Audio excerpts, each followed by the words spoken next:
জয় মা তারা, জয় গুরু বামদেব।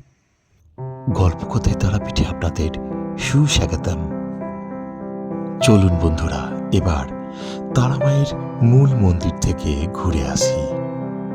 প্রতিদিনের মতো আজও জমজমাট তারামায়ের মন্দির প্রাঙ্গণ আর জয় মা তারা ধ্বনিতে মুখরিত মন্দির প্রাঙ্গণ। ভক্তের ভিড়ে জমজমাট, কোলাহলপূর্ণ, অথচ কি এক অপূর্ব স্নিগ্ধ মায়াময় পরিবেশ। হয়তো এই কারণেই এই পীঠস্থানটি মহাপীঠ নামে পরিচিত। আমাদের চ্যানেল থেকে প্রতিদিন তারামায়ের মন্দির প্রাঙ্গণ এবং আনন্দময়ী তারামা দর্শন করতে হলে আজই আমাদের চ্যানেলটি সাবস্ক্রাইব করে আমাদের সঙ্গে থাকবেন।